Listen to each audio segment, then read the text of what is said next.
gets a goal? Who got the assist? Who got the assist?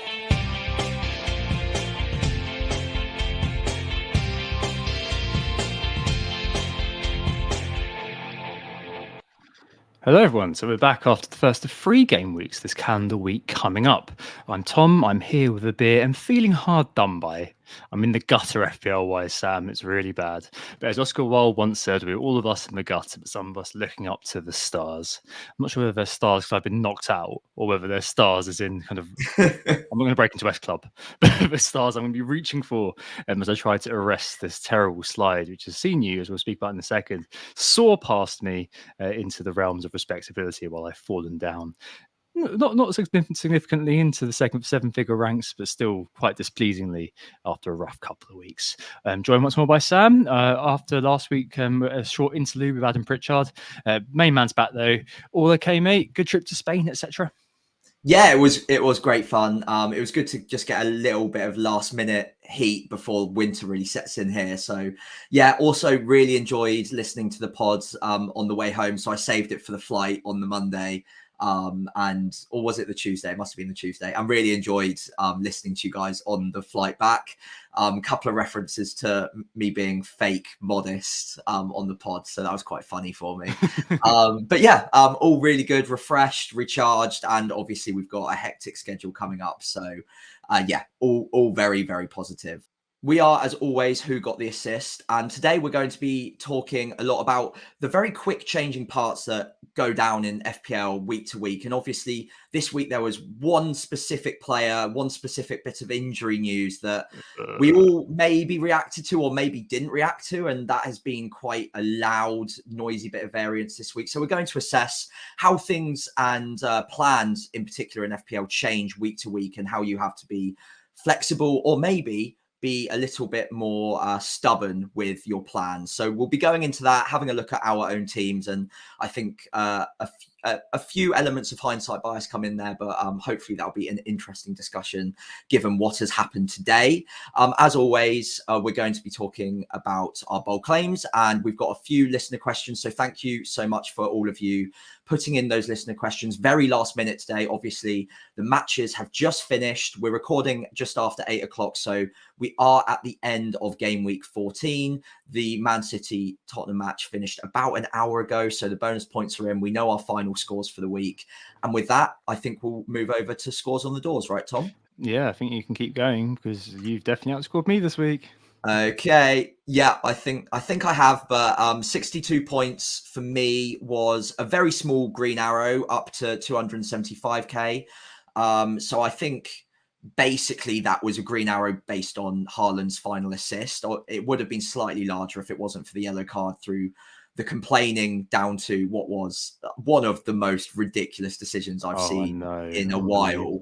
I'm not sure what happened there, but yeah, that should have been a hat trick of assists probably if Grealish buries that chance. And obviously that's probably bonus points. That's probably that's definitely no yellow card for complaining about it. So that hurts a little bit, but at the end of the day, both assets in that game returning twice, Haaland with 2 assists, Son with goal assist, returning 3 times with own goal as well.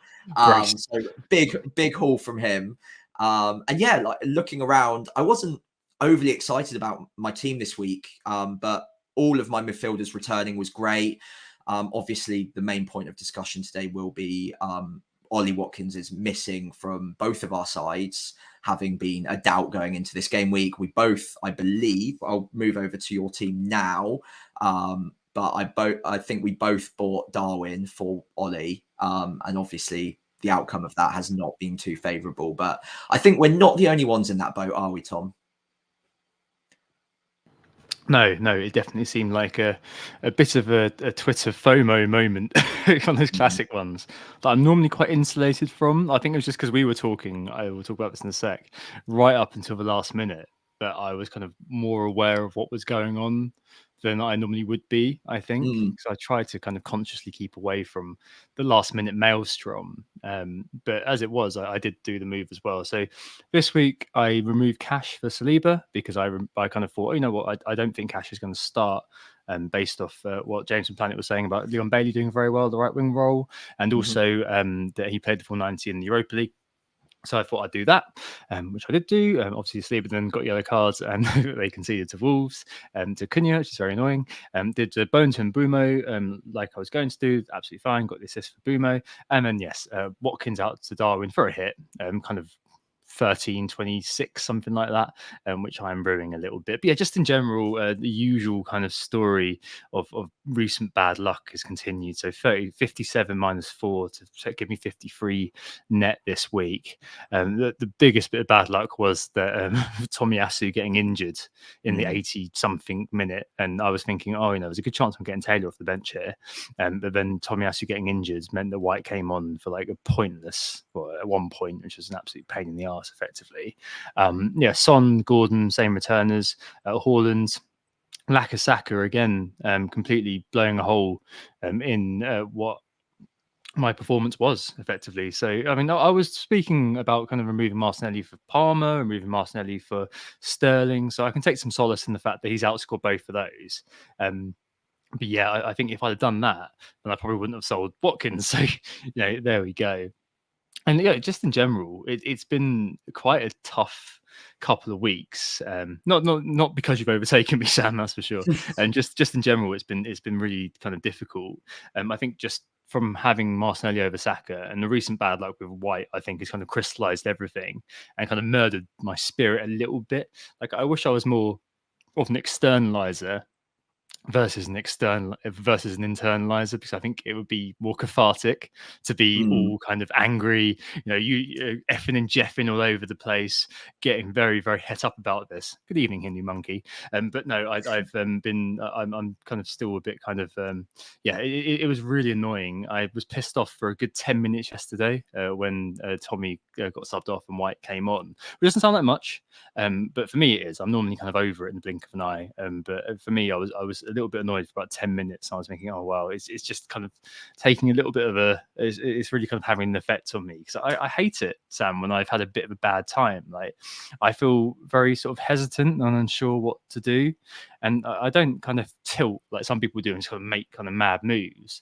I kind of retreat into my shell a bit, which is odd because I'm not really kind of one of these people who's a bit kind of non-confrontational and retreats into their shell in a real life situation. But FPL wise, I definitely do kind of feel the burn when I've been stung. Maybe I'm more of a form player, except the class isn't permanent. But I think it all comes back to that week a few weeks ago when I sold Son and bought Martinelli rather than selling Trippier to buy Saka, because I'd be doing fine otherwise. It's just that butterfly effect. I want to squash that bloody butterfly, honestly. It's been so annoying.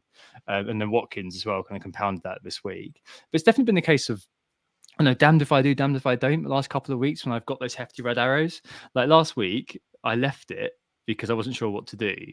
Didn't get green arrow because I didn't swap Ben White out for Saliba. That would have been the difference. My red arrow was like minuscule, right? And this week I didn't get one, mostly because I did do something. I removed Watkins for Nunez, which we're obviously going to speak about in a sec. And it's been very sort of, I don't know, topsy-turvy and really sort of annoying to see the kind of the negative swing kind of happen. I think we spoke about this a little while back about kind of getting all sunk costy, losing your process and all that sort of thing. I definitely have felt the effects of that, where with the Darwin move, and we'll kind of move into that in a second, like I just wasn't comfortable again with that, and I felt like not immediate regret, but I definitely felt regret kind of today. As you mentioned earlier, hindsight bias. Of course, there's hindsight, because like if Watkins wasn't starting, regardless what happened with Darwin, we'd probably both be okay. But yeah, I mean, it's very sort of it's a little bit sort of annoying. I'd say it's not upsetting because I'm a grown up, but it's very annoying kind of how kind of the turn has tabled basically on me here a little bit, and I'm just hoping I can dig myself out of this hole. But it does mean that I'm going to have to probably not go crazy and keep the likes of Martinelli and White for another bloody week while I kind of do other things or kind of leave it be. But we'll get on to that in a little bit. But yeah, it's been quite a negative sort of experience. I've texted you a couple of times this week. I just hate FPL, Sam. I feel where you're coming from. I think every, or at least most dedicated managers come into this sort of patch of form at least once or twice a season. And sadly, it's your turn to go through it, I think, at the moment. And the good news is you've not actually lost an incredible amount of ground. Like maybe the butterfly effect has hurt you a little bit. You're a couple of steps behind where you want to be right now, but you're still 600k.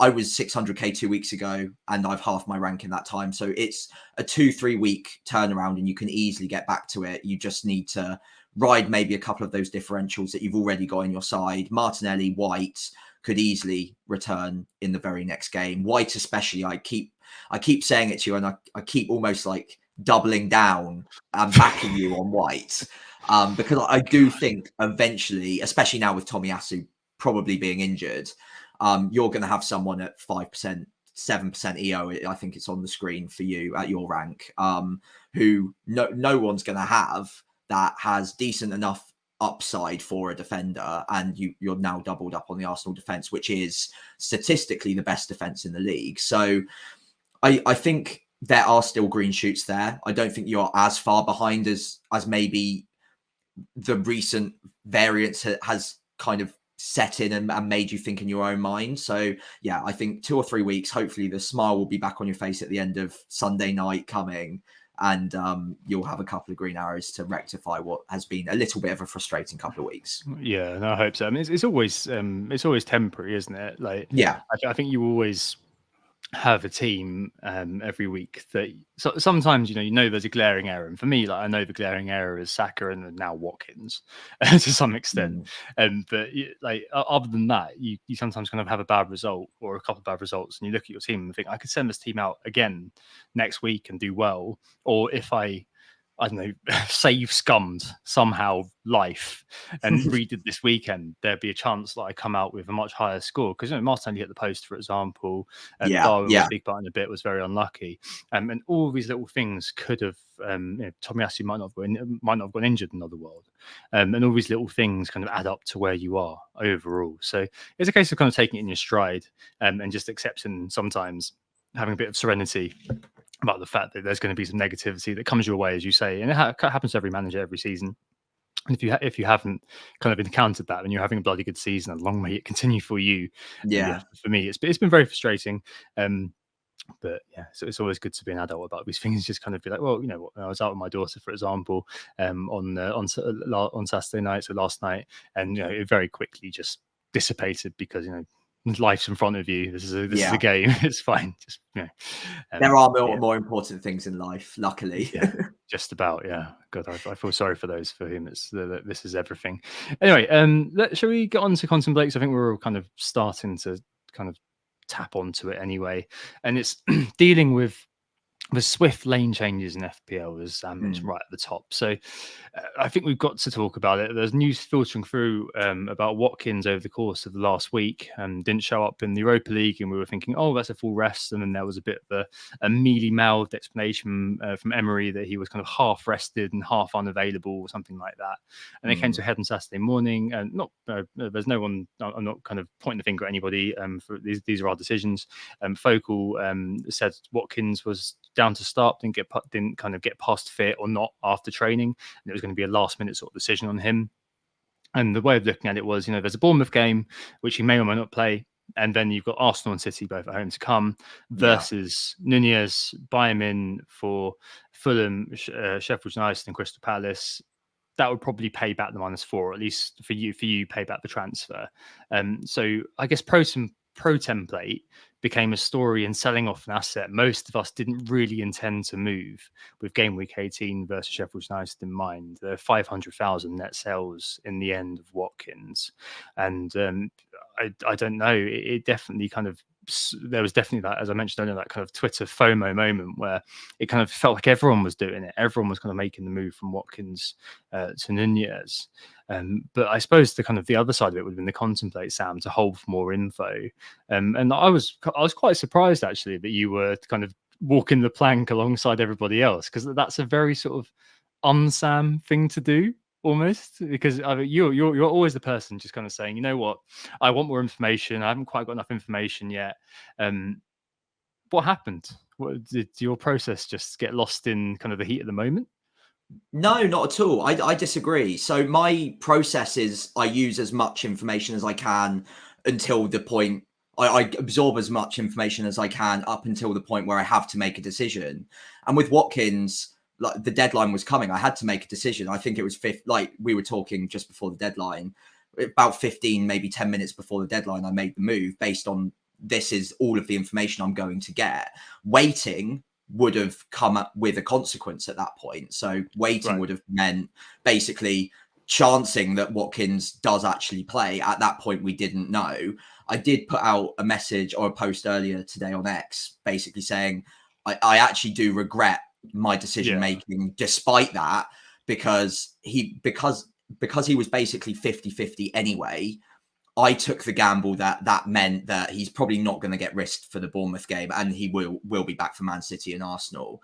Looking back, even if I didn't think he played today, I still wish I just kept him and kept the value tied up in him, and just had Archer coming off my bench, for instance. Yes, he's never scoring a goal again, it seems, but for 1 week of non-optimal team, I think having Watkins longer term would have been the better play. And I put that out before Watkins scored, assisted, and Darwin blanked as well. So before anyone says that's hindsight, I promise you it's not. But yeah, I think maybe before in this pod it's been misinterpreted. Like I am very cautious, but I'm cautious up to the point I need to make a decision. I try and bring in all of the information I can, and then when it comes to crunch time, I still have to act. And that was the deadline basically for me this week. So yeah, certainly. Yeah, very frustrating. And I wish if I had another couple of hours to think it through, maybe common sense would have kicked in. But yeah, don't really like my decision making on that one, unfortunately.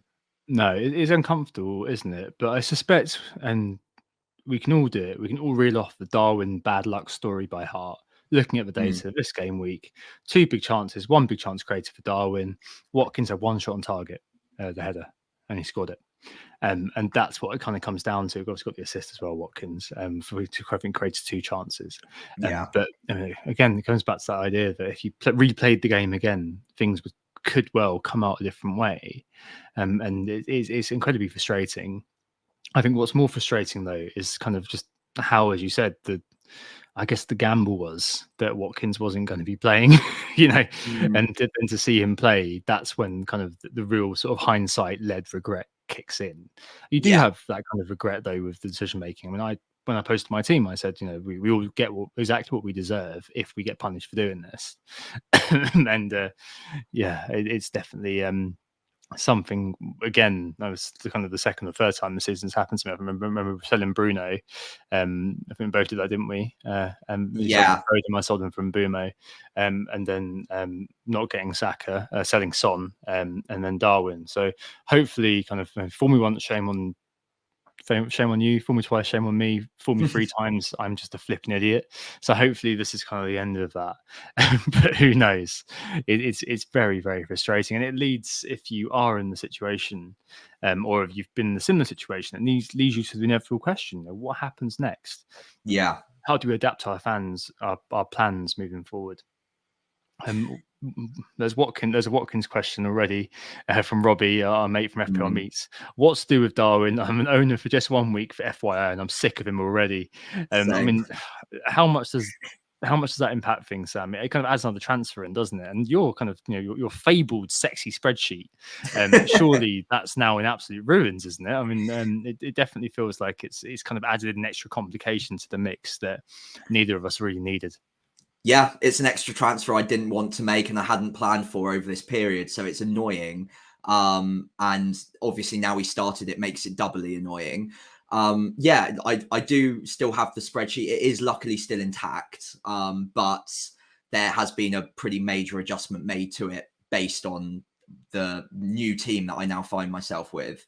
Yeah, so Darwin's an interesting one. Like, I could see him getting benched against Sheffield United, but even 20 minutes off the bench, maybe that's still okay. I mean, Sheffield United are awful. So I'd like to think he's still got a chance of something. But yeah, I mean, he's definitely a transfer out around game week 18. I want Watkins back for that blank game week. And yeah, it's definitely a move I need to reverse at some point in the next 4 weeks now, or next 3 weeks even. And there's obviously limited transfers to do that with, and I'm sure there will be other injuries and other form players that we want to get to during that time as well. So it is a spanner in the works, but now it's done. I think you deal with Darwin on a case by case basis. Like, he could do well against Sheffield United. Yeah. He could do well against Crystal Palace. Don't let what happened this week dictate how you feel about him going into next week. The data's good. The one thing I would be concerned about is that benching possibly, but he might start. And if he does, you're going to really regret selling him against Sheffield United away. So I'm probably just holding on and hoping for another couple of weeks that maybe those fixtures are good enough that he beats Watkins over the next two. But honestly, Watkins against anyone could do pretty well. So I'm quite worried. Yeah, and that was stuff that was stuff we all knew. We knew the FB ref where he stands in terms of the overall kind of non-pen XGI for players is third now, third player with 10, and we knew all that. And it's one of those where it comes down to decision making. I don't know. I mean, you said you weren't too affected by the heat at the moment, but I do think there was definitely, as you said, kind of like we're pushed into making a decision almost. Yeah, for sure. It may have been better to kind of adapt the whole "if in doubt, do now." And for me, I think there was definitely an element of what happened the week before when I didn't make a move and that punished me. And I was kind of looking at, if Arch comes off the bench with nothing, then and everyone else has gone to Nunez, then if Nunez does go off against Fulham, which the data was there for him to do, then I'm going to look like an idiot.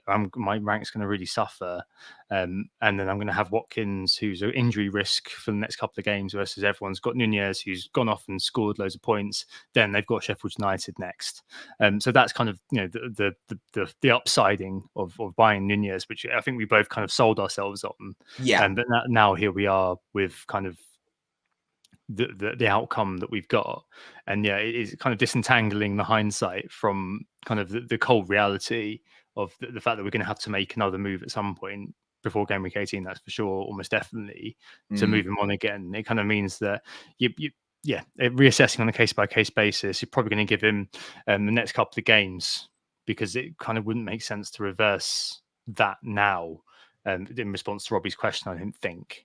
But I think it will kind of be one that we're going to have to make allowances for going forward, especially because, again, you have to pay a bit more for Watkins. Luckily, we haven't owned him since the start of the season, so there's a bit less of a gap to make up. But it's really frustrating. And I think it also kind of, I guess, touches on what we've kind of spoken about quite a lot on this podcast throughout the years, this idea of enforced versus elective transfers. So like an enforced transfer for an injured player versus an elective one, which is moving a player on despite the kind of the player that you're replacing being fit. And I think in this situation, we both kind of were hoping it was an enforced transfer that we can get away with, for me, especially taking a hit. But it became an elective one in the end. And I think those are the ones which kind of expose you to risk, both kind of in terms of the balance sheet. So kind of the points that the player that you remove is going to score versus the player you're bringing in, especially if you're factoring in a hit. Also psychologically too, because I think the week that you sell a player, that's a week where you're kind of psychologically exposed to that player, if that makes sense. Like, you kind of feel like, right, whatever they do is going to kind of annoy me because I've taken the decision that I don't want this guy in my team anymore, and I want my kind of new player to outscore the old player. And it did work, with Mbumo for Bone, for example. Absolutely fine. Now, that's kind of an everyday bread and meat example of kind of just a player that you're selling because there's a better player out there. Admittedly, Boomer didn't go off, but you still got the points for him. Whereas with Watkins, it turned into an elective transfer from an enforced one that we were hoping it to be, and it just didn't really work out at all. And I think that kind of is kind of what annoyed me the most, I suppose, that there wasn't kind of, you're always going to have lack of information, but it kind of didn't. It didn't go the way we wanted it to, effectively, to boil it down. It's always so frustrating when that happens. I mean, if you're thinking about kind of the usual seasons, to what extent are your transfers enforced versus elective? So how many of your transfers, if you had to give like a ratio, so 2-1 or something like that, do you often kind of just remove players because they're injured mostly, or is it more kind of a player runs out of form or there's kind of the fixtures kind of turn, and then you kind of make the moves. I know there's people out there who literally just leave players there. They are playing, but they leave the player there until it's completely untenable. We saw people, for example, with Rashford, Bruno, for ages.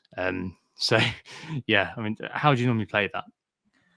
Yeah, I guess I'm fairly in the middle of the road on that one. I'd love it if all season long the only transfers I ever had to make were injury based or get double game week based. But yeah, I think probably you just get a bit of rot in your team sometimes, and sometimes the transfer's just so obvious. So I think it balances out over time, and frustratingly around this period of the year, you want to probably be favoring making transfers or designating transfers that's leaving them aside for when players get injured rather than making too many elective transfers, because there are lots of games back to back at the moment. Injuries will creep in, and I try to have that as part of my conscious FPL planning. I'm just almost having that sort of acid test and make sure that you've got like something in the bag ready to deal with a crisis which could come up at any moment. And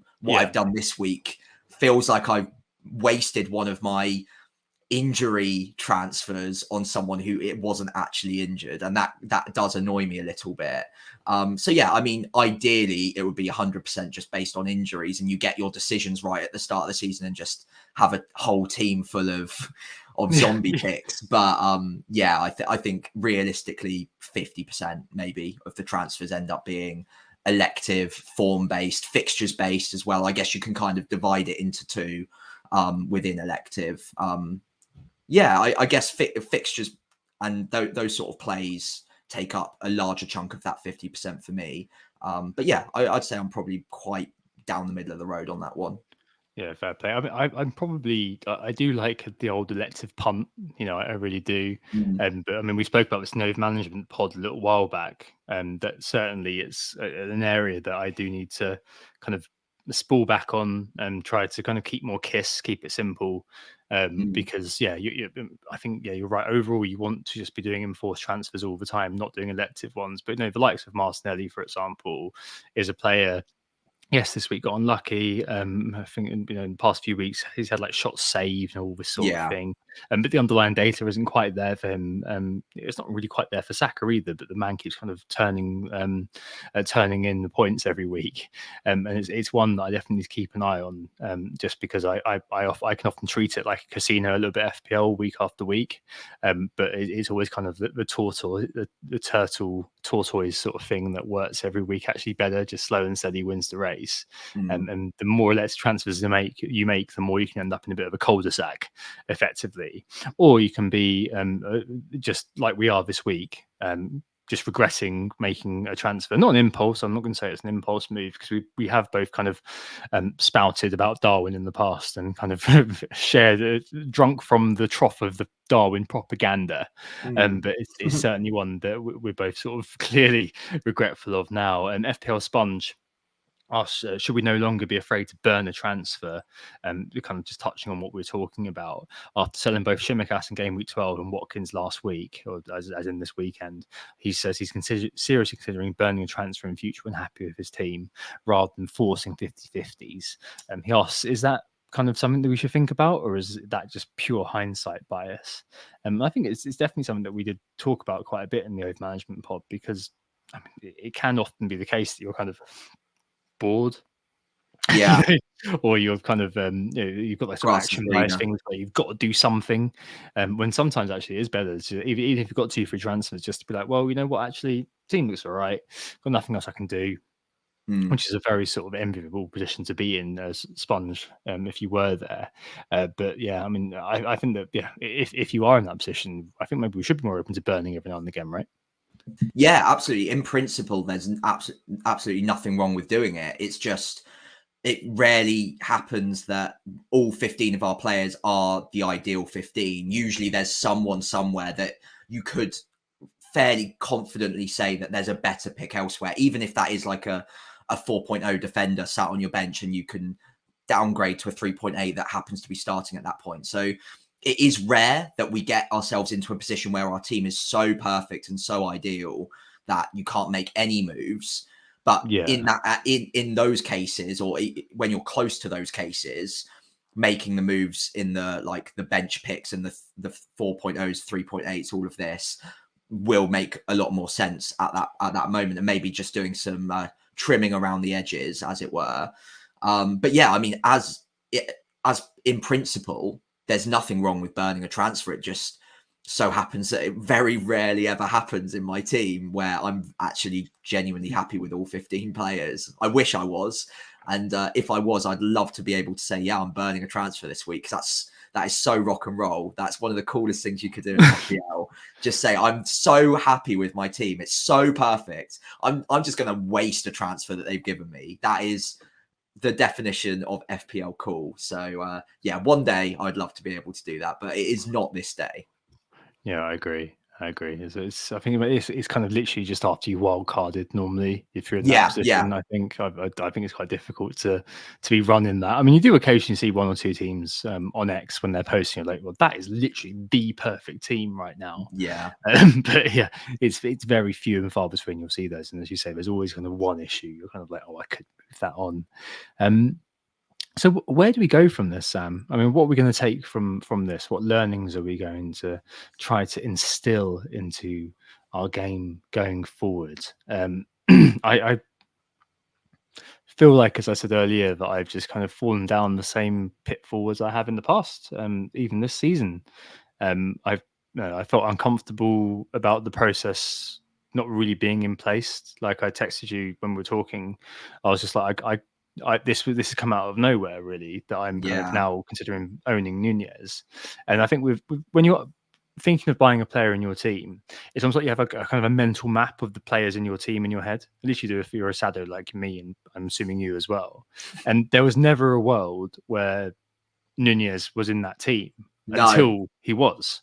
Yeah, it was really sort of, there wasn't kind of the time to, I know it sounds really sad, but build familiarity with that and feel happy about that and feel sort of comfortable with making that move. And I think that kind of discomfort kind of continued to permeate throughout the day. Yes, okay, if Watkins hadn't started, I'd feel a lot better about it, but it gave me the same feeling as the Son sale. And we spoke about that at the pod afterwards, and I was just like, oh, it's really uncomfortable with the process. So I think there's definitely, I don't want to kind of sunk cost myself into oblivion and kind of be like, oh, I've got to keep Darwin now, keep evaluating on this case by case, you said. But maybe going forwards, if I'm not comfortable making a transfer, not be like, oh, I've got, I might as well, I've got to get on with this. I've got to just do it. Maybe just kind of think, okay, well, the worst that can happen, as you said, is someone like Arch come off the bench or someone like Taylor come off the bench. That's the worst that can happen. You're still probably going to get 11 players out. You're not going to fall behind too far. It's unlikely a player's going to come on and score, a season-ending amount of points that if you haven't bought them, they're not going to be there scoring 50 points, something like that. It's always going to be like 10 points, something like, which is obviously a lot in the context of one game week, but in the context of season isn't that much. So I think it's about kind of prioritizing that process and kind of reaffirming that to myself a little bit, because I feel like that's kind of what's sent me into a tailspin that Son sale a little while back. So yeah, it's a little bit like rising the ship now and trying to get back into the groove a little bit. And for you, I suppose, as I've written in the agenda, the ultra cautious player, as a player who's slightly more cautious. I mean, it's all right. You can call me ultra cautious if you want. It was definitely a move that was kind of quite a long way out of your wheelhouse. How are you going to kind of learn from this? Yeah, so I think immediately after the deadline went, I was like, what kind of like, why have I done that? I got a bit of a rush of blood to the head, and I kind of mapped Ollie Watkins as out that week and just thought I've got to get rid of him, when actually the information that we've been presented, which was a lot less definite than that. So I think, and also even if he was out this week, maybe I should have had a longer horizon as a viewpoint. This week wasn't the only week I need to be considering what my FPL team looks like. I need to also think about game week 15, 16, 17, and especially 18 as well, with the blank coming up. And Watkins was 50-50 for game week 14, that basically means he's definitely going to be all right for the next game week anyway. And he is so important to the way Aston Villa play. He's in sensational form. I think if I just took a deep breath and had a look at like how this affects me over several weeks rather than, or how Ollie could fit into my plans over several weeks rather than just what's staring at me on the FPL login screen, then I might have come to a slightly different decision if I'd given myself that time. And I think that's maybe the learning I need to take moving forward, that, well, it's twofold really. One, that you've got to have that longer horizon, and two, that having a player coming off the bench that isn't ideal is only 1/11th of your starting 11. That's not a massive impact on your score in that week. And if the player that's going to get subbed off is one of the best players in the game this season and is going to come back in next week, then it probably makes sense to hold him. But again, maybe there's an argument to say I'm looking at all of this with a bit of hindsight goggles on.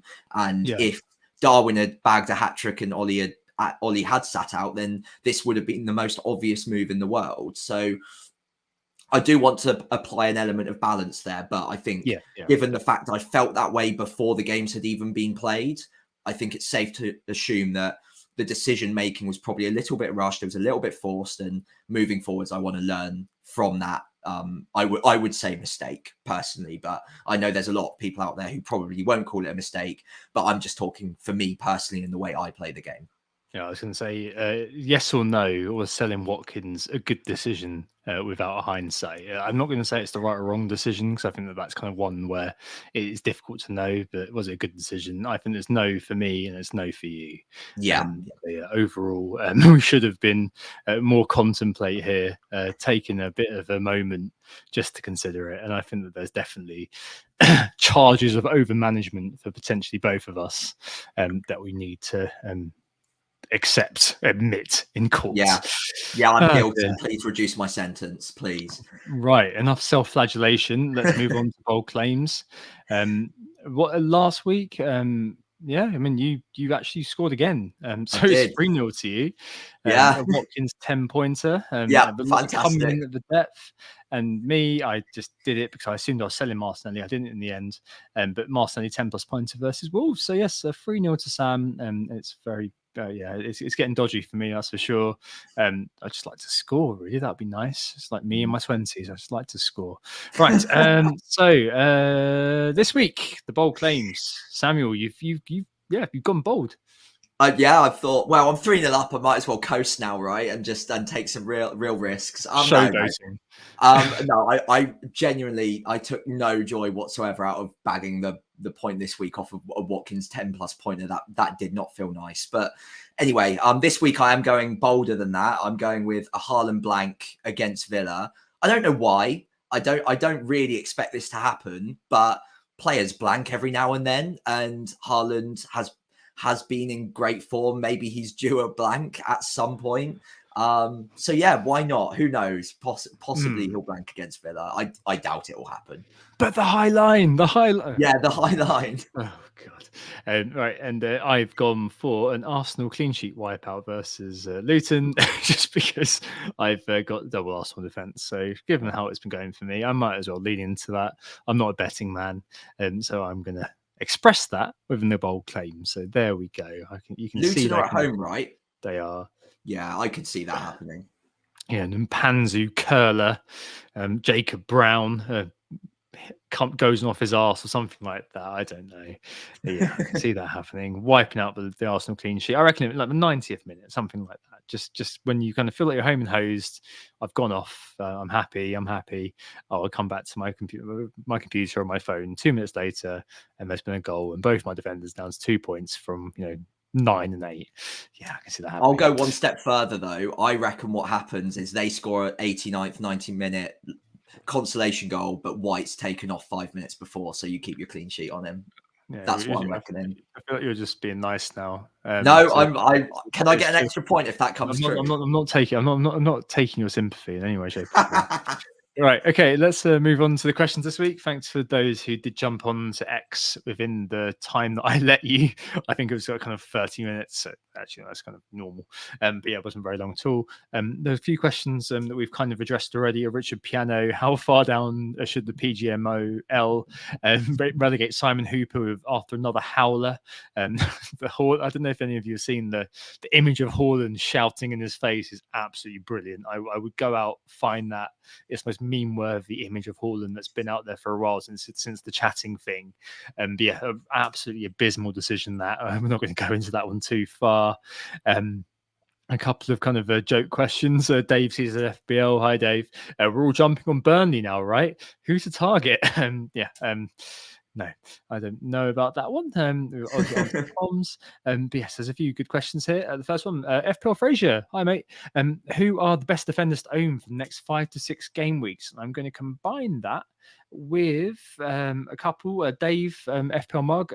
Do we start to target defenders for attacking returns and just forget clean sheets?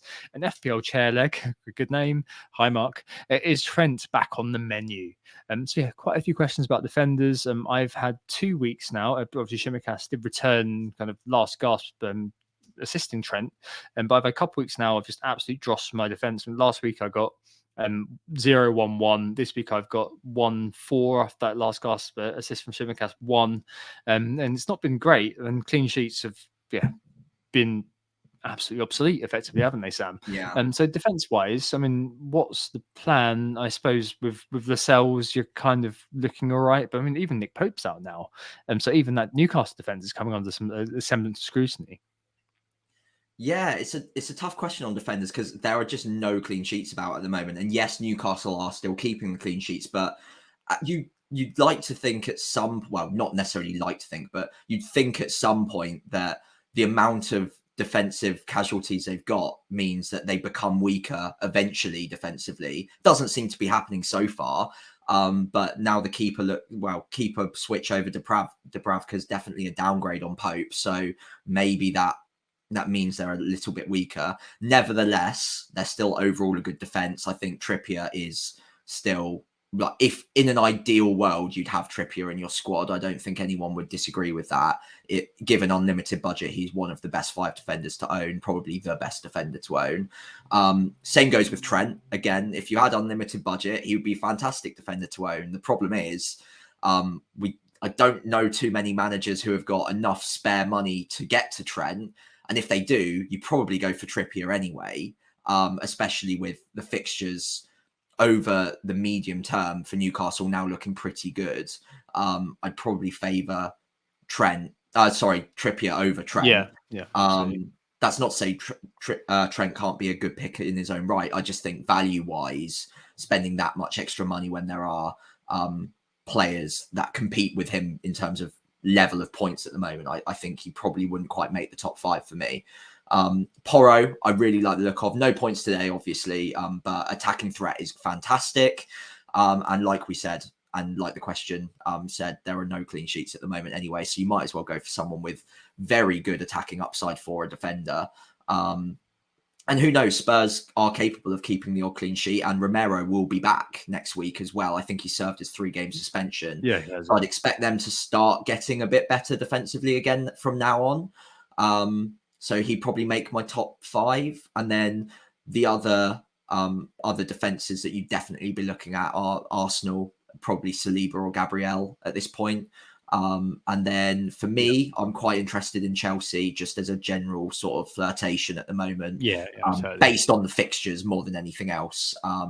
Their recent underlying defensive data has been quite poor, but over the stretch of the season, I think it's much better than average. So maybe if you could trust someone like a Colwell or, God forbid, Reece James, then they could maybe sneak in at some point.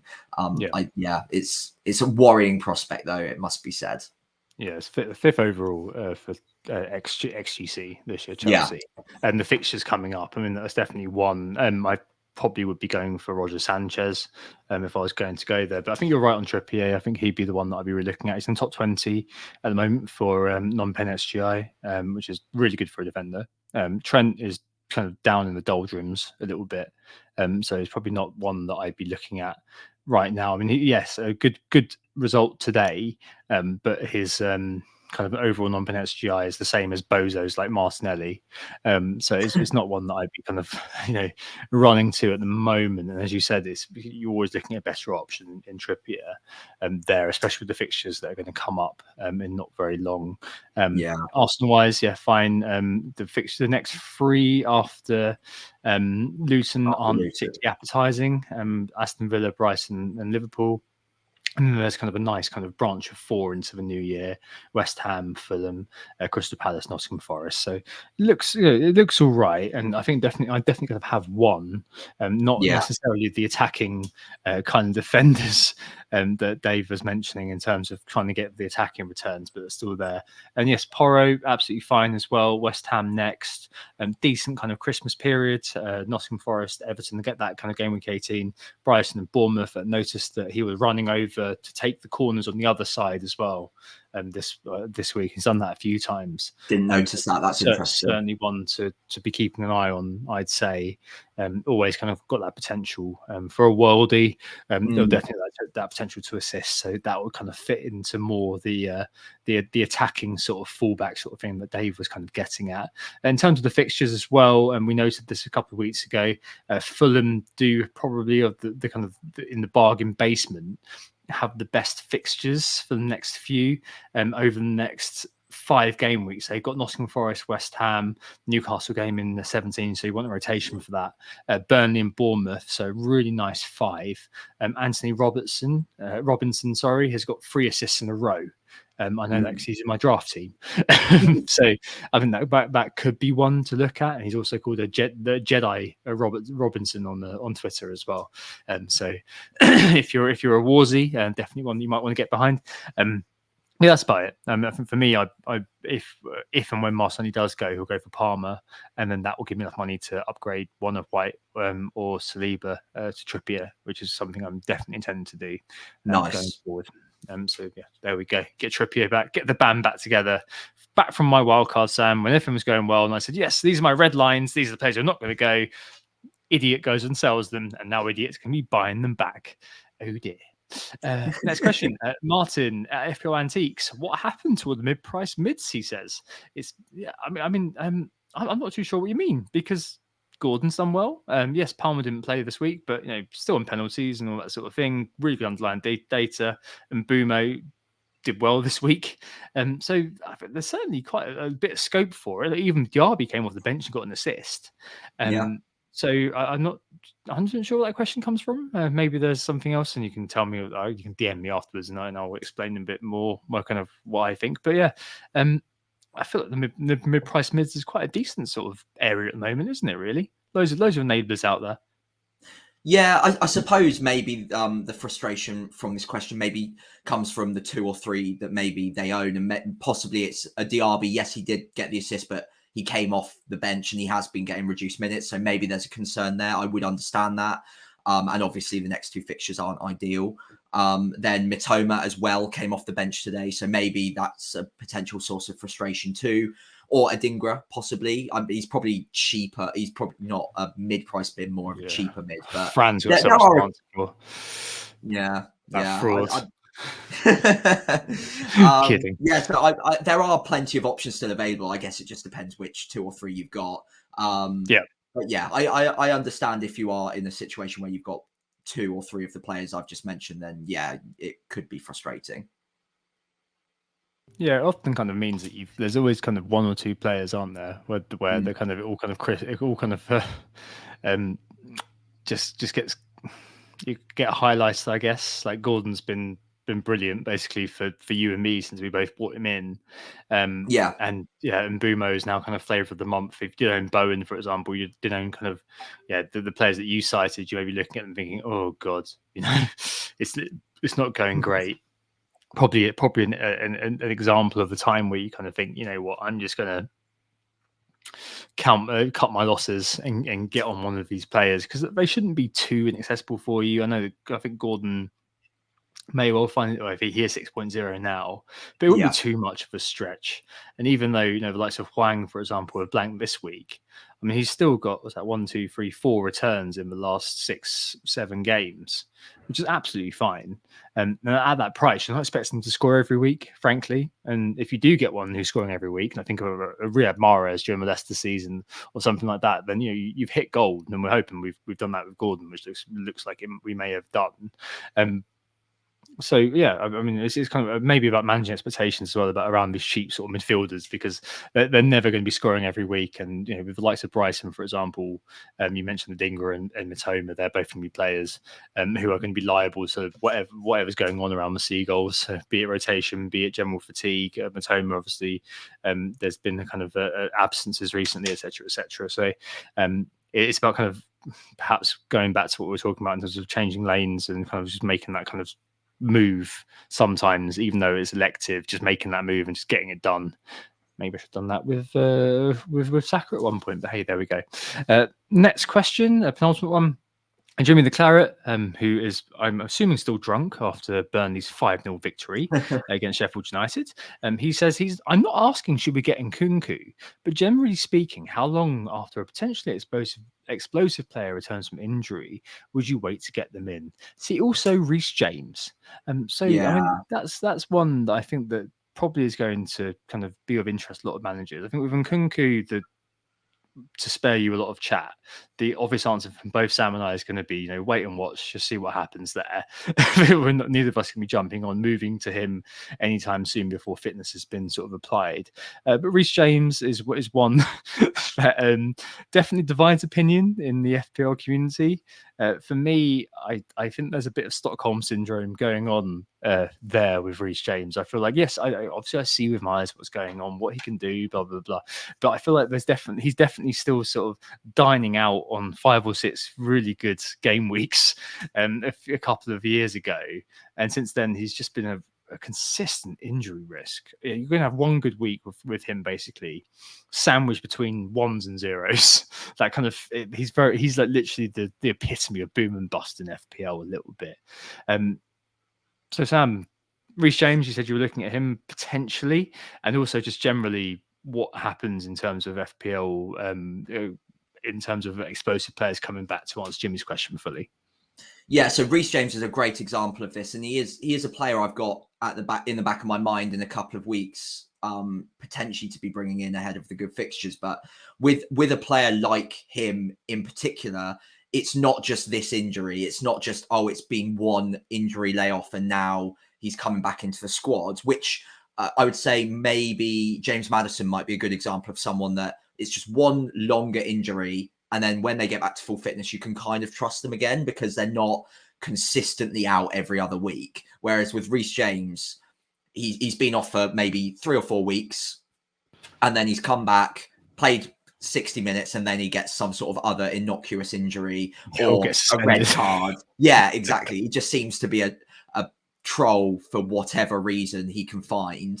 So yeah, with a player like him, injury more specifically, I'm concerned about the longevity of him if he is just regularly injury prone, whether he's actually going to just be in the side for long enough to actually get me any points. So yeah, I think with a player like that has a history of a lot of different injuries, they don't necessarily need to be long term, but I would give them a bit of a wider berth, and I want to see them play for at least a few matches to prove their fitness before jumping on them. And Reece James could be a special case because I think people have got it in their heads that he's just come back from injury, but actually it's been a little bit longer now because he did get that suspension as well, that he has actually been fit for a little while longer than maybe we're picturing this time. But even before then, he is very injury prone. So I've kind of been trying to weigh up my decision based on, well, when did he last come back from injury and has he stayed fit since then? And yes, there has been a suspension, so he didn't play in the match, but he wasn't injured for it. So hopefully that means he's still building up fitness during that time. So yeah, I still probably need a week or 2 more on him. But someone like Nkunku, I'm not sure I know his injury record, but if it's just one long layoff, And prior to that, it's not so bad. I think I can see Tom Googling it in the background now. So Yeah, I am.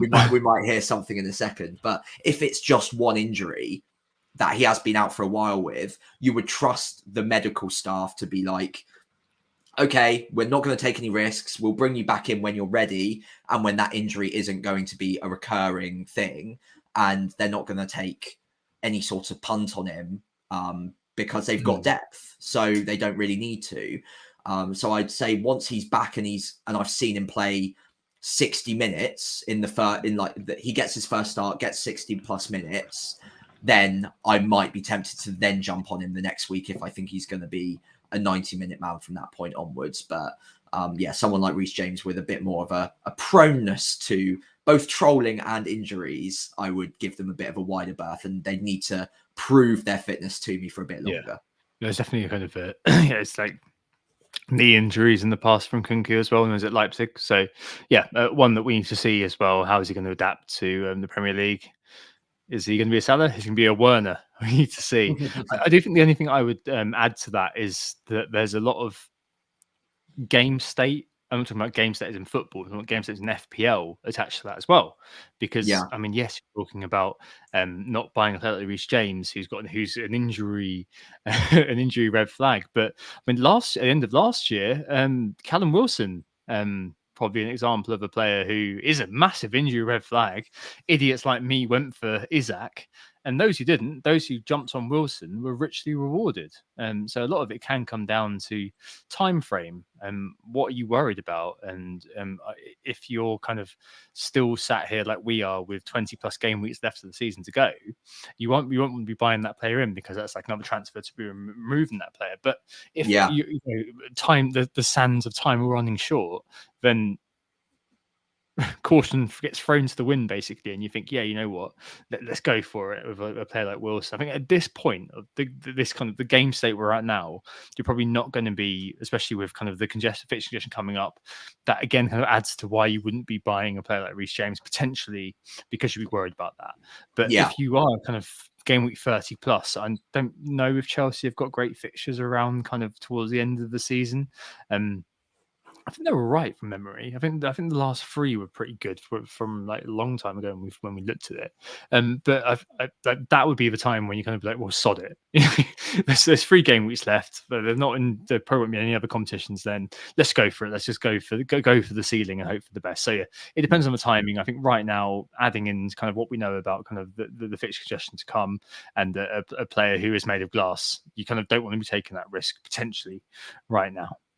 Maybe look for a Colwell or something like that instead, would be kind of where I'd go.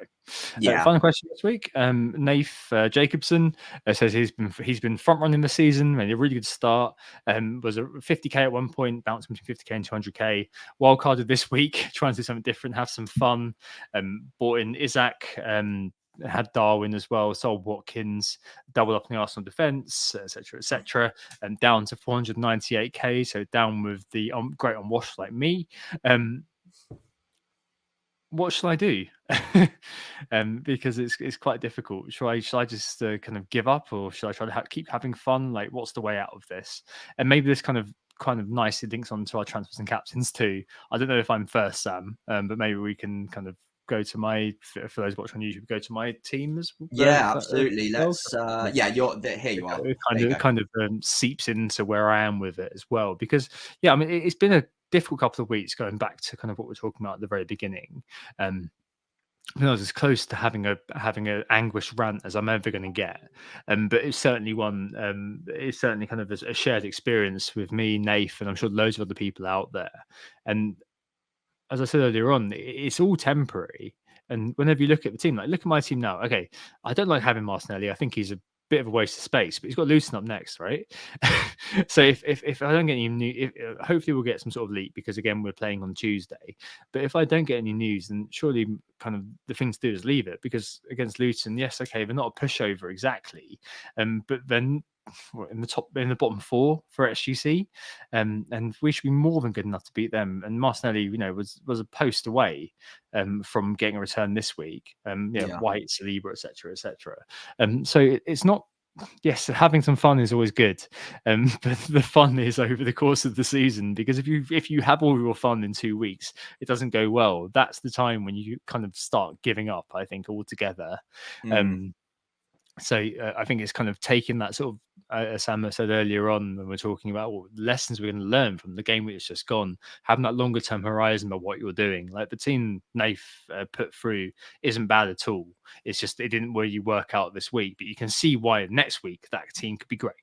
And that's kind of enough where you kind of have to kind of give yourself a little bit of distance. Admittedly, with a short time frame between game weeks now, that distance is hard to come by. But having that little bit of distance and not getting too on tilt, as some people do get, and making silly decisions is probably something that you try to get away from if you can. Use all the different things that we've said. If you're not going to listen to us, that's absolutely fine. But use some data, speak to people who know what they're talking about, not us, and try to kind of just assess yourself a little bit before kind of making the next decisions. For me this week, in terms of transfers and captains, I think that it's probably going to be okay getting 11 out. Saliba, Shimikas, and White at the back three. Saliba, I think, is definitely playing. White, because Tomiyasu's injury, I think that he's going to play. So he's staying. Shimikas, I'm not sure. I've got Taylor as the first sub. But I think Shimikas probably should play. I think Klopp was fairly kind of before this game week, quite happy about him. Said that it took him a little while to get up to speed because he wasn't playing obviously with Robertson being in the team, but in his absence, it took him a while to kind of get the match fitness. But I wouldn't be surprised if he kind of keeps playing now. In midfield, Gordon's got something. It's like a hip injury, is it, Sam? Something like that. It was a hip injury at the end. Yeah. Okay. So we'll have to wait and see on that. Bumo should play, Salah should play, Son should play, Martinelli. I'm gonna have to see what goes on there. And Haaland and Darwin. I mean, Darwin, whatever. Just if he comes off the bench for half an hour against Sheffield United, so be it. And Haaland should play. There's a couple of things I could do. I could look at Dubravka in, so I haven't got a Newcastle defender here, and I know a lot of people will. So Dubravka in for Turner, certainly in mind for me. Maybe Cole Palmer in for Martinelli and kind of accelerating that is in mind for me. But there's also kind of, as I said, that kind of feeling that I feel like it's damned if I do, damned if I don't. I feel like it might be time to just get that spare transfer really ready to go. Yes, if it goes really deep, I've got Archer against Liverpool coming off the bench, and I've got Kabore against Arsenal coming off the bench. But getting that spare transfer could be really, really handy. The only thing I don't like is the goalkeeper almost, and I feel like it might be quite good to get Dubravka, but then I might as well just get Sanchez in a couple of weeks' time on the weekend, and that might be the one that I want long term. And then I'd maybe get Trippier in for the Newcastle sort of players. So maybe I kind of just handle that this week. It's one that I need to think about, but I feel at the moment, at least, as much as I hate it, I feel like I'm looking at Martinelli, looking at White and thinking, yeah, well, White, you're definitely getting another week. Martinelli, obviously you're on borrowed time now, but you also might be getting another week too. I think that's kind of where I am. And the fact that my bench is a bit rubbish, we said a couple of weeks ago, maybe a priority maybe to update that bench. But I'm just not sure I really want to use the transfer. I'm not sure the value really is there of using a transfer. Like, even if I did, we spoke about a Chelsea player, for example, like I can afford Kabore to Colwill. But even then, that would be kind of just to shore up my bench with one transfer. That's sort of transfer you make when you got two, not when you got one. So it kind of feels like I just hold my nose and roll it. Like, kind of feels like where I am now, but we'll see what happens on Tuesday. If there's some leak that Martinelli isn't starting, for example, and then the Trossard's being used a lot more in the central kind of role now, so hopefully that kind of bodes well for Martinelli again, getting another start. I know that he definitely wants a goal, and that was really clear in the way he was playing. But he knew that it was kind of missing, and Luton's the ideal opportunity. It's whether Mikel lets him have that. I don't think there's going to be the load there for him. So let's see. But yeah, that's kind of where I am. Just kind of hold off a little bit. And Salah, the captaincy for him, I'm not going to be buying anyone kind of saying, yeah, there's a chance of him getting rested, etc., because it's Salah. He doesn't get rested. Yeah, I think that's more than fair enough. I'd probably be either Dubravka in for you or rolling this week as well, looking at your side. I think Dubravka's more tempting for you than he is for me, although I am still considering him, mainly because you've got only one Newcastle in and it wouldn't block you from Trippier in a couple of weeks. Whereas if we move on to my team, I've already got Lascelles in situ as well. So I do have more of a decision to make there. But yeah, I could still see myself moving Dubravka in for either Areola or Turner. Yeah, it's a difficult one. I'm also tempted to roll. I think the risks are the same ones you've described. Tsimikas possibly, but Taylor away at Wolves. Again, I don't want to get trapped into the same thinking I was last week with, oh no, if my player doesn't play, I've got to have Taylor coming off my bench or Arch coming off my bench. I don't think it's a nightmare. So I can probably ride that one and hope that Tsimikas does start against Sheffield United. And if so, that's fantastic. Same goes with Darwin. Even if he gets 30 minutes at the end, like you say, I'm more than happy with that.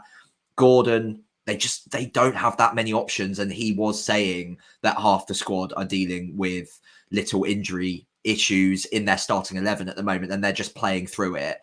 And Howe is seemingly quite determined to play the same starting 11 week in, week out. So I think unless it's a more major issue than they're letting on, which is possible, but I think they try to make sure he starts if they can, which means that I could be looking at rolling potentially, and having 2 free transfers going into next week would be really advantageous, because it means that it gives me that wiggle room to get back to Watkins in a couple of weeks just that little bit easier than I would otherwise. Yeah. Obviously, Cash at the moment is buried on my bench right now, and he is a player that I probably do want to get rid of. But do I need to get rid of him this week when my starting 3 defenders are fine, and even a 4th defender being Taylor away at Wolves probably isn't a massive nightmare? I could probably kick that can down the road and make a more informed decision next week.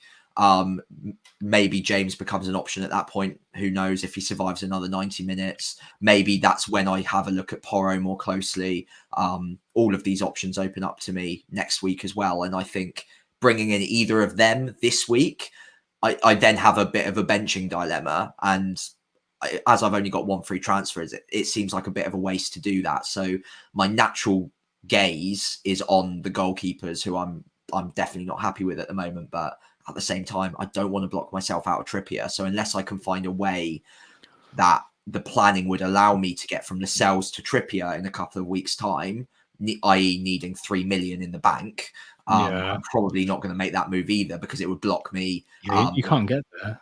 Yeah, I can't really know. So unless there's some other weird injury issue that crops up in the next couple of weeks that means Son or Saka or Mbeumo is out, I can't really free up that sort of money. So yeah, I might just have to go without Trippier, and therefore maybe a defensive double up might be clever to kind of shield against Trippier's extra points. But yeah, I don't know. I'll have to have a think over the next 24 hours. But I could see myself one of two, either rolling or bringing in Dubravka and doubling up on the Newcastle defence. I suppose you then kind of end up looking at Reece James, wouldn't you, really, as kind of your whereas for me, I think if I bought Dubravka, then it would be kind of like I'm looking at kind of Colwill or something like Dubravka and Colwill, whereas I kind of want to get a situation where you've got Saka, we want to be removing him. I've got Martinelli. Can I get him up to Saka, or do I kind of take him down to Palmer for their good games, have Sanchez in goal, and then I can afford Trippier, where you can't because you've got the money kind of tied up in Saka?